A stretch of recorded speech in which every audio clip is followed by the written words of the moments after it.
Welcome everyone to a new edition of Burned by the Firewall, the OSEC, Occamsec as we were, podcast with myself, Darren Anderson, and our CTO, Robbie Tyrie. And Robbie, I know you've been on a few podcasts that we did, seems like a long time ago now. Good to restart them. So it may be worth just a quick reintroduction to yourself and your role with OSEC. So I'm Robbie Tyrie, I'm the CTO. I've been here a good few months now, several months actually. I used to have hair when I joined here.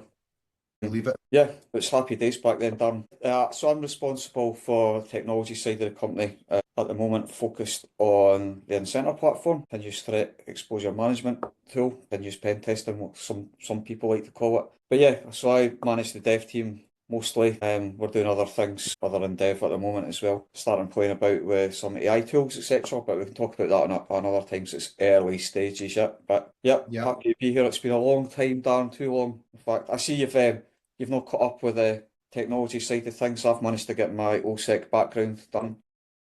Well, I'm literally in space, Robbie, so I think I'm a bit ahead in the technology front. But I'm just like the inside of your head. Yeah, I'm sort of Matthew McConaughey in Interstellar at this point. But If you want to say, go that way. What's happening? well, thanks, Robbie, for mentioning that. I mean, there's the two Scottish people within OSEC, which, as many will know, we're headquartered in New York, and our American colleagues are always finding it very easy to understand what we say. So with the two of us talking to each other, I'm sure that'll only get worse. But yeah, so Aberdeen, not so good. I mean, in fact, just starting off on a brief sporting front. I mean.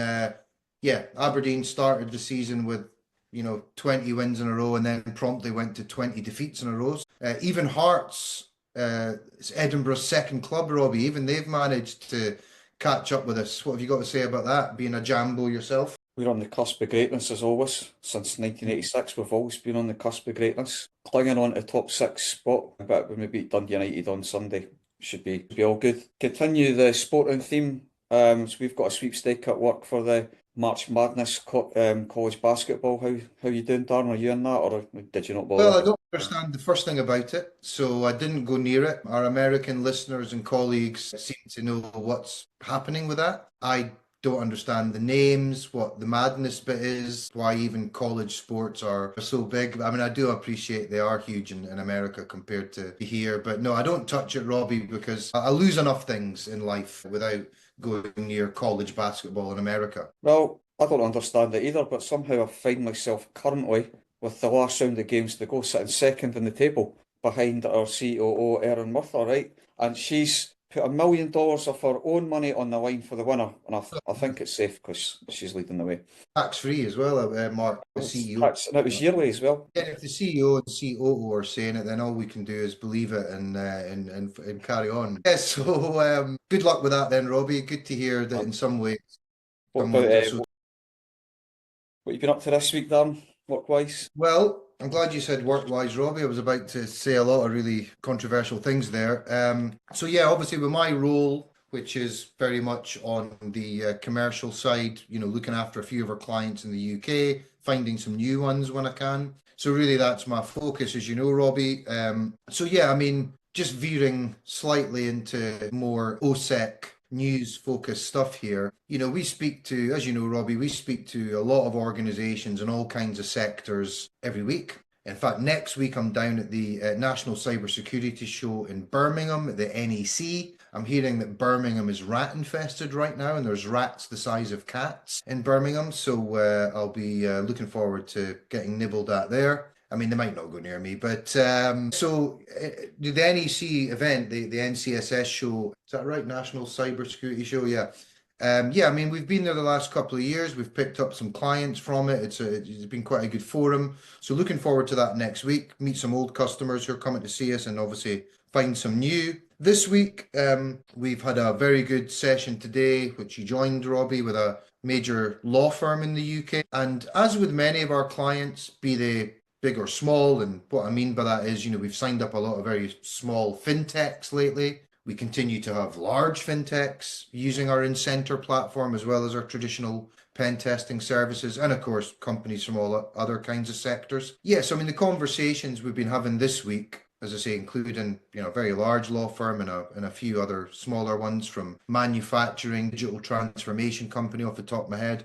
Interesting stuff that's come up there is, the theme still seems to be more and more organizations saying, what is this continuous pen testing thing? So it's still relatively new to the market. You mentioned continuous threat exposure management earlier, CTEM, the Gartner inspired acronym. Continuous pen testing as a service, technically a bit different, but these are the kind of terms, as we start hearing more of. And what's interesting, I think, is that still, I think the big challenge when we're talking about the Incenter platform, continuous penetration testing, is just hammering home the point it's not just vulnerability scanning. It's understandable a lot of prospects, clients, before they become clients, I guess, ask that question or maybe come away thinking it's a kind of vulnerability scanning tool on steroids. And without turning this into a massive sales pitch, obviously the human pen testing element within what we do in Incenter is the big differentiator. That's where so much of the value comes, where we can still be a security partner to clients, not just sell them a SaaS platform and then wave goodbye. So yeah, still interesting to be having those kind of discussions, and yeah, just talking about the value, why organizations are moving that way, saving time and money, which we might get into a bit more later. And obviously, for those that don't know, it might be a good time just to briefly touch on maybe your previous role, Robbie, and how you came to be with us. Yeah, so I was head of Cyber Fusion Centre, FNZ, so part of my portfolio was application security. While I was building out the application security function from scratch, we actually bought the Incenter platform. It struck me as a no-brainer because there was a lot of applications that were testing at FNZ, at 70 plus. For me to know that these were being tested every single day of the year gave me confidence. So human element meant that eradicated false positives, which was great, so I could trust the data. And I think the most important thing was I could pick up the phone to somebody at OSEC, as it was at the time, we're now OSEC, actually speak to a pen tester to give me a bit of support on how to resolve it, or what it actually meant from a business perspective. So yeah, there was that aspect of it. So yeah, great platform. I'm sure we'll get into it subsequent podcasts, etc. Yeah, I'm just got to talk about what I've been up to this week. We are now on I was the. going to ask. Thanks very much, Dan. But you missed your slot there. We're now on the AWS Marketplace, and we've got a canned demo site up and running, which I've given the link to you, which you've not used yet in any of your sales stuff already. But feel free to No, let's not get into that on a feel public free to podcast. humour me at some point, Dan. What else? Yeah, we've been working with some of our channel partners, getting that engagement going a bit. And the most important thing, we've had 2 movie nights in the last couple of weeks, and we've got a third one this week. No idea what the theme is this week, but the first one was interesting because Predator was mentioned in there. I think last week it was some anime stuff. I turned up for 5 minutes. I didn't bother. Yeah. But anyway, yeah, so that's it this week. I'm sorry, Dan, but I'm not going to support your Birmingham show.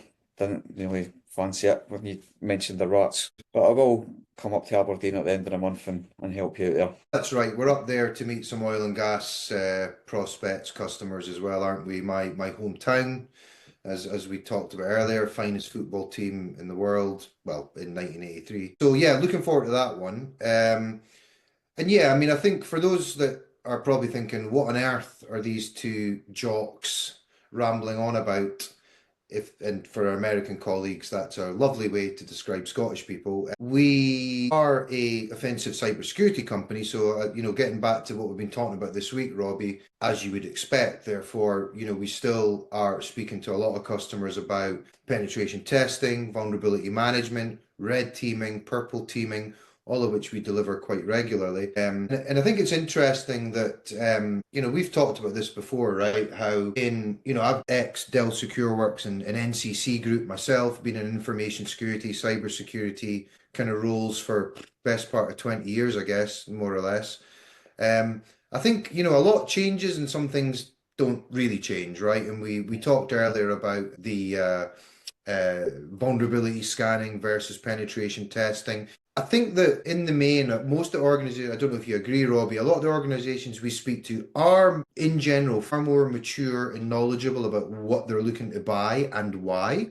Companies still want to trust a security partner, right? They want a trusted advisor, an organization that, really does deliver high quality of work. And, I think that remains the challenge really, because obviously it's hard to, you go to a cybersecurity event and everyone's a world leader if you believe the slogans on every stand. And, we don't want to sort of fall into the same trap, which I was just about to do there. I think that remains the real challenge when, probably no one's too interested in how we're doing on our sales targets. For those looking at cybersecurity solutions, it must also be the main challenge, right? How do I feel? So when you were a buyer, when you were at FNZ or previous roles, and obviously you've had many at big financial services organizations, how did you kind of gauge, measure, can I trust these guys? Was it just sample reports? Was it speaking to other peers? Just give us a little insight maybe into that, if you would. It was quite clear when I spoke to OSEC now, just that level of expertise.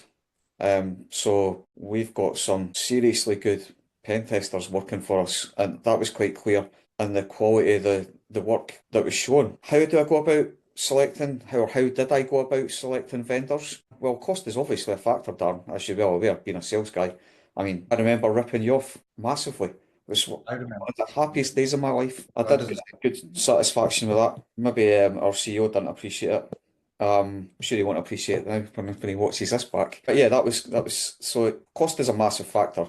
You have to show value for money. The market is saturated, and so cost has got to be a big factor for a lot of people. The depth of the testing is another thing. You want to make sure that you're testing all the assets and you're finding all the vulnerabilities, and it's how that's reported to the client that's important. A lot of companies I'll just tell you, hey, you've got a vulnerability. It's got a CVSS score of 9.8. You need to do something about it. It's a critical vulnerability. What OSEC does is they'll actually wrap a bit more information around that, and they'll put like Context, business yeah, the context. business context about it, and actually say what your probability of breach is because of that, and actually put a value against that and how much it would cost your company if you don't fix it. That's the difference. It's head of information security, CISO level, C-suite, etc. That's what's key. That is what's absolutely key. And the fact that we could any of our clients can actually speak to a pen tester direct is great. It just enforces the partnership there, right? So security doesn't have to be a minefield. It's actually easier than a lot of people think it is. There's a lot of acronyms. There's a lot of different paths you can go down, right? There's a lot of tool sets in there. It doesn't have to be this difficult.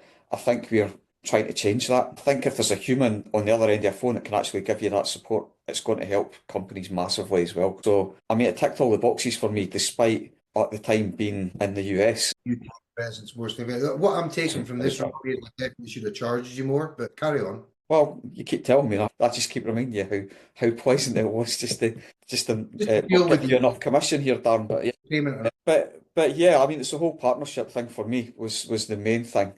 Particularly when I was building out a team from scratch. You and I have been on many new client calls where that's been key for them as well. Both small, medium, and large scale enterprise companies. It's the fact that it's an extension of your security team. It's what we look at ourselves as, and the data's really easy to understand as well. So, yeah, these are the main reasons why I went for it. Yeah, I think that's right. I mean, even just using today's call with a law firm, a big one at that, that we were speaking to them for a while, and yeah, they're not alone even this week in talking about how, as you say, a lot of the reporting you'll get from pen testing can be either, a bit like a vulnerability scan output, right? It's like, here's Yeah. 1,000 things we want to tell you, no prioritization, little context. Okay, it's good to have the data, but teams, security practitioners tend not to have the time to parse through that themselves and work it all out from there. They can, they're smart enough generally, but it's time consuming. So yeah, I get it. I mean, we hear that a lot. Noise, reduce the noise. Can you just be the kind of security partner that tells us, here's a few things you really need to understand and why. And yeah, we pride ourselves on that. I'm sure we're not alone, but we do see a lot out there where it's still kind of templated reporting and maybe not as helpful as it could be for customers. But obviously, each organization has to make that judgment for themselves and which supplier is right for them. And there's different factors there. But There was one thing that I missed, tool consolidation. I've mentioned it before, previously. I mentioned it at this podcast as well. There's so many tools out there. There doesn't have to be so many tools. The fact that Incenter went to the level of depth and gave me the confidence that the data was accurate, I didn't feel the need to do dynamic scanning at that point. I felt Incenter was a better product. So then we could save budget on the DAS tool. when you said there's a lot of tools out there, you did look at me for quite a long time, but we'll move on from that. Well, you know your place. So yeah, it's just ticked all the boxes from the outset. Glad to have got on board with them, to be honest with you. Yeah. And I mean, you're right. I mean, obviously, for those that haven't realized yet, Incenter is our kind of centerpiece solution, if you like, beyond what we do from a consulting professional services point of view. But with that in mind and thinking about, a lot of the cyber news that we've seen recently, or, maybe even pre-Christmas to some degree. It's a while since we've done a podcast. But I think one thing I go back to a lot as well is, when you're talking about 0 days, new vulnerabilities, new exploits that appear in the wild for those vulnerabilities.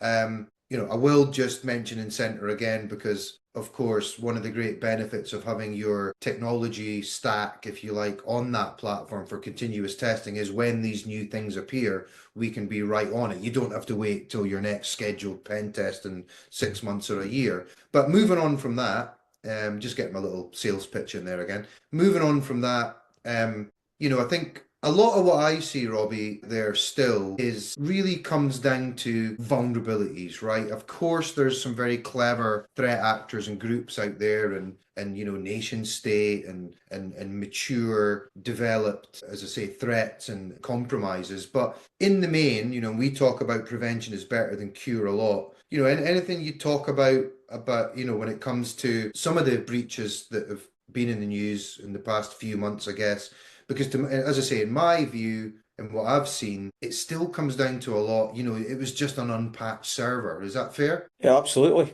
It's the silliest little thing that's going to catch you out. Again, that's where continuous testing comes in, right? So it's definitely the way forward. So if you're pen testing your system every day rather than once a year, twice a year, maybe, you're going to catch these things more with the time. It just gives clients confidence that they're continuously being monitored for. That's exactly what you said there, Dan. These sort of 0 day threats that are identified, and then we can say, hey, you need to fix this now. If we do come across anything like that, the clients will get an email as well, or sometimes a phone call, say, hey, this is really serious, go and fix it. So yeah, I totally agree.